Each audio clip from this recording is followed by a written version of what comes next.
তরিকায় সমাজ নাই নাকি আছে? নবীর তরিকায় সমাজ নাই। যেমন আপনারা যে বাজেট করে টাকা বক্তাগুলো আনেন, অনেকে ভিক্ষাবৃত্তি করে ধার করে টাকা পয়সা নেন, দোকানে উঠান, বাজারে উঠান, রাস্তাঘাটে উঠান, উঠাইয়া তারপর বিভিন্ন জায়গায় টাকা উঠে লাখ লাখ টাকা উঠে লাখ লাখ টাকা বক্তা আনে। এটা আসলে কোরআন হাদিস সাপোর্ট করে না। কোরআন হাদিসে বলতে সম্পূর্ণ এটা নিষেধ। এটা কোরআনে প্রায় 5 থেকে 6টি আয়াত আমি পেয়েছি। যেমন সূরা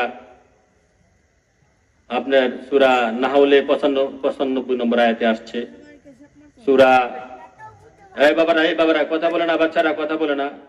সূরা বাকারা 41 নম্বর আয়াত, সূরা মায়েদা 44 নম্বর আয়াতে আসছে। আল্লাহ পাক বলতেছে, ওয়ালা তাশতারু বিআয়াতি সামানান কালিলা। আল্লাহ বলতেছে, 2 জায়গায় আসছে একই আয়াত, হে দুনিয়াবাসী, তোমরা আমার কোরআনের আয়াতগুলাকে দুনিয়ার তুচ্ছ দামে বিক্রি করো না। মানে এইটার মানে হচ্ছে, এই যে আমরা বয়ান করতে এসে, ওয়াজ করতে এসে, মাহফিল করতে এসে আগে যে চুক্তি করে টাকা নেই, আমাকে 5,000 টাকা বানা দিতে হবে, আগে 10,000 টাকা। আজকের ওয়াজে কোনো চুক্তি বক্তা নাই, চুক্তি বক্তা আমার লগে চলতে পারে না। আল্লাহ পাক বলতেছে, ওয়ালা তাশতারু বিআয়াতি সামানান কালিলা। 2 জায়গায় আসছে কোরআনে যে আমার কোরআনের আয়াত হাদিস বিক্রি করে তোমরা চুক্তি করে টাকা নিও না। যদি ভালোবাসা হাদিয়া দেয়, এটা দেওয়া নেওয়া সুন্নত, হাদিয়া দেওয়া নেওয়া সুন্নত।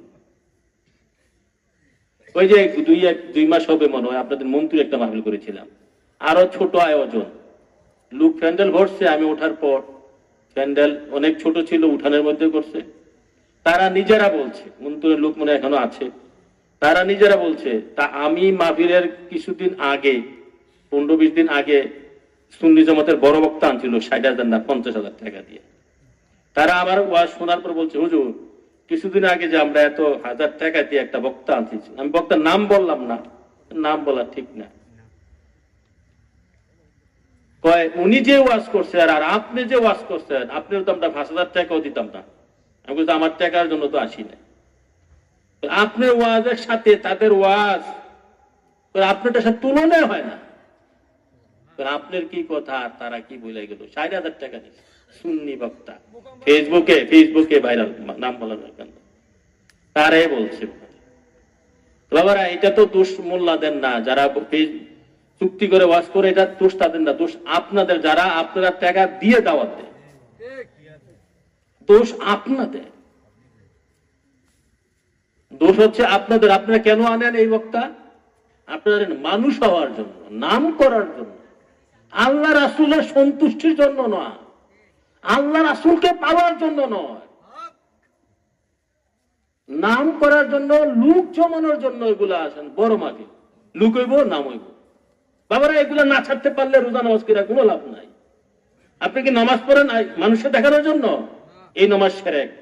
আপনি রোজা রাখেন মানুষকে দেখানোর জন্য? এই নামাজ শিরক। মান সাল্লা ইউরাহি ফাকাত আশরাকা,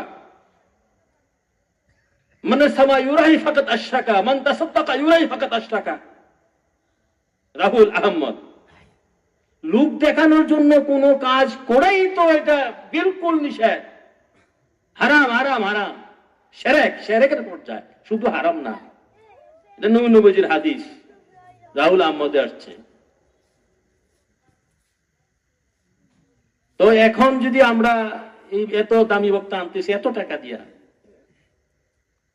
বক্তাও পাইছে যে আমার তো নেই, আমি চুক্তি। আর বক্তারা কেন চুক্তি এত টাকা দাবি করে?